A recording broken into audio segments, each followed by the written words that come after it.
Hello my dear friends, you're on the Military Summary channel and today we will discuss the situation in Ukraine on the 11th of December. Today we have a lot of very interesting updates, so let's start. And before we start, just a few words about these days, about the previous 24 hours. I must say that the front line has been activated.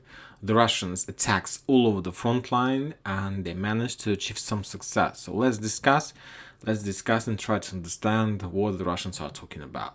The first updates are coming from Velyka Novosilka, from this area. As you can see, the Russians were trying to take control over this town since the beginning of the special operation.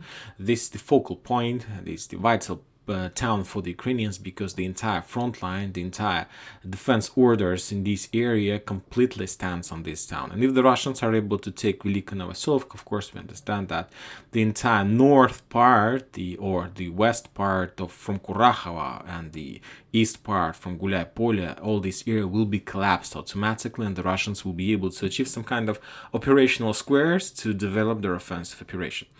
If we're talking about the report of Minister of Defense of Russian Federation, the Russians reported that the Ukrainians made few attempts of counter-offensive operation in the direction of Niskuchne. All those attacks were repulsed, and as a result of those attacks, the Ukrainians lost around 40 soldiers and something around 5 armored vehicles. And if we're talking about the Russians, during the day we got a lot of updates about their progress, about their development of their bridgehead in this area, but to tell the truth, it's very difficult to understand where exactly the Russians were trying to develop their positions in this area. Because if we take a look at this map from this perspective, it's very difficult to understand the value of this town, the difficulties of this town of controlling or taking of this town. So let's take a look at the Western sources map. This map showed a better understanding of this town. So as you can see, Velyka Novosilka is the town that located between many rivers, and we can split the entire area of this town into 4 parts. The first one is towns by the name of Niskuchne and Vremovka. These 2 towns, and according to the Russian sources, according to the reports of Minister of Defense, this town, like this part Niskuchne, is under Russian control.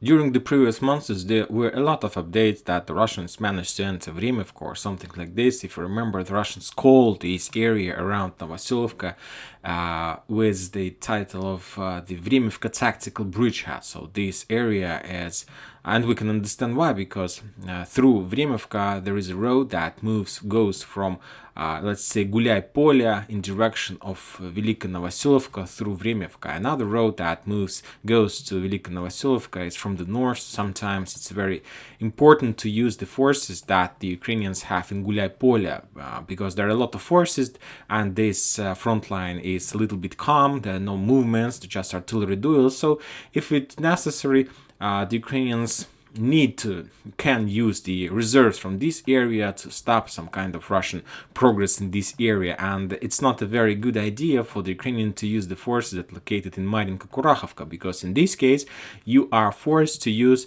the forces that involved in the battle for Marinka and Ugledar. So these guys have a job to do, so of course it's better to use the forces that located on some kind of safe side.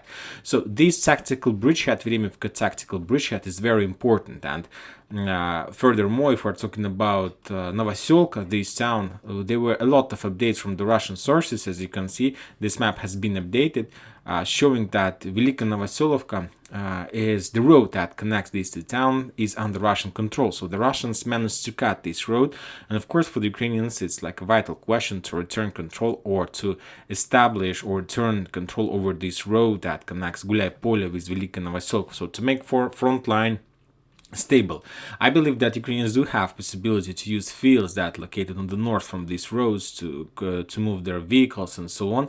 But of course, if there is a road, it's better to use road, because even from this perspective, I don't think that it's a very big deal, a big problem for the Ukrainians to return control. But during the results of the previous clashes, we see that they couldn't do this. So the Russians reported that they managed to make some progress, and as I told you, let's split this area into 4 parts. Vremovka itself is the first area, the first part that the Russians can fight for. The second area is south part of Velyka Novosilka itself, between these 2 rivers. So this is the second part of Novosilka, and the third part is between these two rivers. This one. And the fourth part is located on the north from Velyka Novosilka. So first, second, third, and the fourth part Velyka Novosilka. And to tell the truth, it's very difficult to understand whether Russians managed to make some progress or something like this, because if we're talking about Vremivka, I'm not sure about this. The only possible direction that the Russians could achieve some success, I believe, is the second area. And so let's say that the Russians could do some progress in this area. And if we take a look at the Russian sources map, they show some kind of icon in this area showing that maybe this is the possible direction where the Russians could achieve some success. And on the south, and for now, I'm not sure that the Russians will try to develop. It's a winter period of time, and to enter the south part of Velyka Novosilka without understanding, knowing the situation in the south, whether they are able to develop their attack, I'm not sure. But anyway, we got this report. So let's just discuss this, analyze, and move further. If we're talking about the most important part, we understand that's the third part, that located between two rivers. I'm not sure that it's even possible to take the town using the front storm, because there are not much places where you can attack this area between two rivers. There are few bridges. I believe that all there are mined. So for now, I believe that it may be some kind of media victory, but not the real progress in this area. The only possible way to attack, I believe, is trying to encircle. But from the north, there are a lot of Ukrainian positions, fortifications, and even if the Russians decided to attack and try to encircle Velyka Novosilka, all the time they will be attacked into their flanks from every single side. So for now, Velyka Novosilka, I believe it's some kind of suicide operation. So this is something like this. Now let's move further. Now let's discuss Donetsk and South Donetsk area. As you can see, there are no icons in this area. Donetsk, as you can see itself, is under very heavy artillery fire. Today this town is under fire during the 24 hours per day. The Ukrainians attack without counting their artillery and shells. There are a lot of casualties in this town. You need to understand that it's a winter period of time, and sometimes it's very difficult to do something to restore the infrastructure and so on. It's the winter period of time, and if you remember, the Russians stopped their attacking of the Ukrainian towns. The only update we got during the previous 48 hours that the Russians attack Odessa and some electricity facilities in this town. And as a result of that attack, a lot more than 1 million of Ukrainians in this area were still without electricity. And just this evening, the Ukrainians reported that they managed to restore. That they will be able to fix. But anyway, situation near Odessa is very critical. But if we're talking about Donetsk is under very heavy fire. There are no progress, no updates from Peski, from Oputna, from Marinka, just the heavy clashes on this bridgehead without any progress and so on. There are no progress on the Novobakhmutovsk-Verkhnetoretsk front line. There are no updates from Gorlovka-Toretsk area, from the south of Bakhmut. And now we are moving to Bakhmut, and as you can see, there are a lot of interesting updates in Bakhmut. First of all, the Russians reported that they managed to establish real fire control, real physical control over the western part, over this industrial zone. And there was a lot of videos, a lot of confirmation from the soldiers on the ground. So let's return back to the Western sources map just to analyze, understand the difference. This is our Bakhmut. As you can see, there is icons showing that where there were some kind of clashes, but as you can see, the map is not updated. So according to the Russian information we have, the Russians controls or established real control over this part, western part. There are two industrial zones, some plants and so on. Furthermore, the Russians reported during the day that they managed to establish control over some kind of north part of the street Fyodora Maximenko, and the Russians managed to establish control over the same street on the south. So this is the areas where the Russians are trying to develop their offensive operation. Furthermore, don't forget about the fact that the entire Ivangrad is under Russian control, and there are more progress in Oputna than we see according to this map. The Russians control the church in this town, and the area that located on the right, on the left side of this church. The Ukrainians start their position to the north from the church. There are like high buildings and so on. So as you can see, this is the progress. Furthermore, today we got update that the Russians entered some block on the west part of Bakhmut in this area. So this is from this cross there was a gas station, if you remember. So the Russians managed to achieve some success and to take control over this small part, over this small block. So let's return back. I'm talking about this residential area, this one. Another important update from Bakhmut is that the Ukrainians, it was done by them, that they destroyed the bridge. This is the railroad. It's an old railroad bridge. The Ukrainians are not using this bridge anymore, but they destroyed this bridge. And the Ukrainians haven't used this bridge since maybe like the previous century. But they destroyed this bridge just with one purpose. I saw a video of this area. They blocked the road that this one road that connects, let's say, like Bakhmut itself with Slaviansk. So let's return to the Western sources map. This is the bridge I'm talking about. This one. So this bridge was destroyed today by the Ukrainians, and now the road that connects MO3, this road that moves to the Slaviansk, this one. So there is no connection, and the Ukrainians themselves are not able to use this bridge to supply and support. So for now at this moment, the Ukrainians they can use this road, this like big road, just the western part of this area. They can turn to some right or left in this area, and then they will be able to get Bakhmut. But this is a very important flag, because as you can see, the Ukrainians destroyed this bridge, and that means that they understand that the next days, or maybe upcoming week, they will be forced to leave this area. So if you understand that you are not going to lose this territory, why you need to destroy the bridge? The Ukrainians destroyed this bridge because they understand that the Russians are very close, and if the Russians establish control over this area, so as we know that the Russians these days are attacking Podgorodnya, trying to storm. Some sources are saying that they have entered this area. Some sources are saying that they still don't have any control. We understand the picture on the west part, that the Russians attack all over the front line, trying to take control over the blocks on the edge of this town.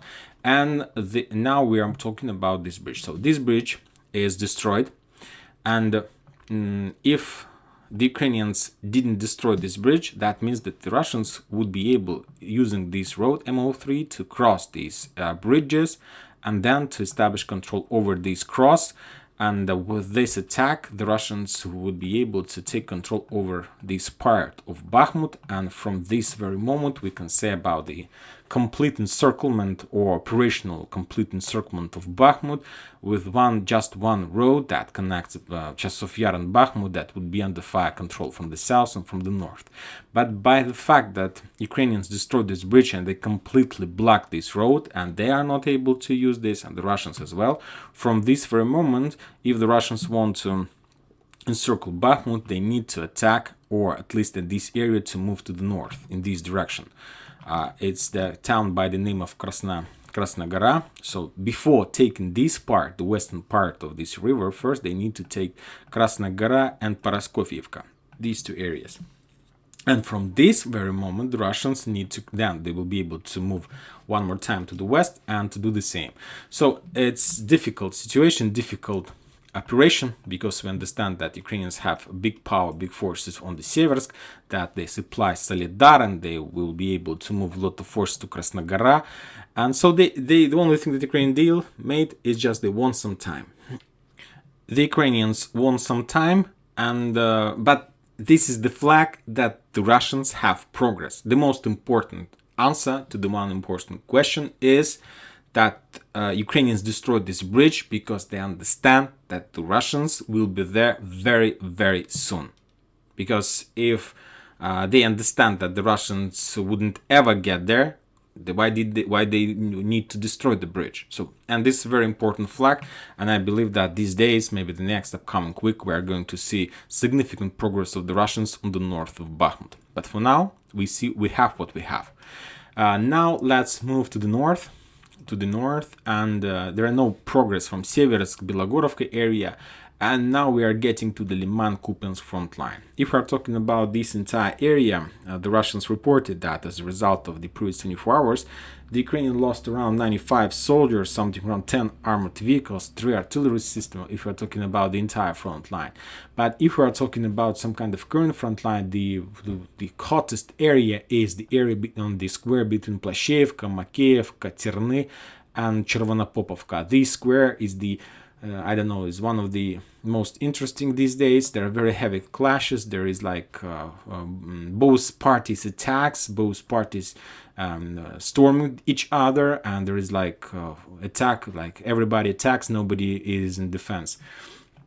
If we are talking about this area, the Russians reported that during the previous 24 hours, previous days, they managed to return complete control over Plashanka. They managed to establish control over this area. Furthermore, the Russians returned control over Chervonopopovka, and I believe that they managed to restore the road that connects Kreminna and Chervonopopovka, so this entire area is now under Russian control. And these days they have clashes along somewhere in the middle part. Both parties attacks, in the Ukrainians attacks and the Russians attacks, and the most in this area and the most interesting clashes is on the line between Makeyevka and Plashanka. So both sides have their positions, have places to hide, and both attacks, the Ukrainians attacks from Makeyevka in direction of Plashanka, the Russians do the same in the opposite direction. And the clashes are there is the most heaviest, and clashes just between Makeyevka and Plashanka. Furthermore, don't forget that the Russians pushes on the south. The Russians reported that during the previous 24 hours, the Ukrainians sent from Serebryanka in direction of Kreminna 2 commandos with mortars, but they were spotted and they were destroyed. If we compare the pictures of the Western source map and the Russian source map, the Russians are saying that they control something like this. So they managed to develop their position in this area, and they're moving in the direction of Zarechny, Yampol. So now I'm not sure if Ukrainians are able to win the battle on this square between Makeyevka, Plashanka, Chervonopopovka, and let's say Zarechny in this square, because they have less effective logistic. They need to cross the rivers. They don't have real bridges. All of them are destroyed. They need to use pontoon bridges. And if we're talking about the Russians, there are no problems with supply and support. Furthermore, the Russians are very close to their main towns where they have civilians, where they have some services and so on. And if we're talking about the Ukrainians, the closest town is Lyman, but this town is completely ruined, and of course from their perspective it's very difficult to stand there. So I believe that these days we're going to see maybe some kind of the Ukrainians will be defeated there, and they will be forced to step back. Of course they don't want to lose this bridgehead, but I don't see any other options for them, because if we're talking about the Russians, there are just 2 front lines where the Russians attacks, and the first one is in this square and the second one is near Bakhmut in this area. All the rest front lines, the Russians have the defense state on the rest of the front lines. There are some clashes around Novosilka, and today there was a videos, and the Russians report they control like the biggest part of this town, that just one street, the western street, is still under Ukrainian control. And to tell the truth, this is not like even a street. I saw the pictures, the video. This area is completely reduced to ruins. There are no buildings at all. They're just ruins where the Ukrainians send their forces just to, to find the weak position of the Russians, or just some kind of suicide operation with no sense and no goal or no tactic to do this. And so we'll see. And but the most important, as for me, is that I understand all this situation. The battle for Kreminna, I understand this. It's very. We can understand the reason why the Russians do this. We know that there are progress in Yakovlevka. We understand about situation near Bakhmut, and we understand that Seversk forces might appear in some kind of cauldron. So the Russians need to be on timings. From my perspective, the most interesting operation is around Velyka Novosilka. So let's return one more time to this area. The Russians reported about progress, but they didn't show us the direction of that progress. And I believe that Maybe it wasn't some kind of progress from their side, maybe it was some kind of reco in combat, because I believe that these days the Ukrainians will activate their forces on this front line, and we are going to see very heavy clashes there. At least I believe so. And that's it for today. Military Summer channel reminds you, we condemn any violence in Ukraine. Thank you for watching, subscribe to my channel, put your likes, join my Patreon. Have a good day. Bye bye.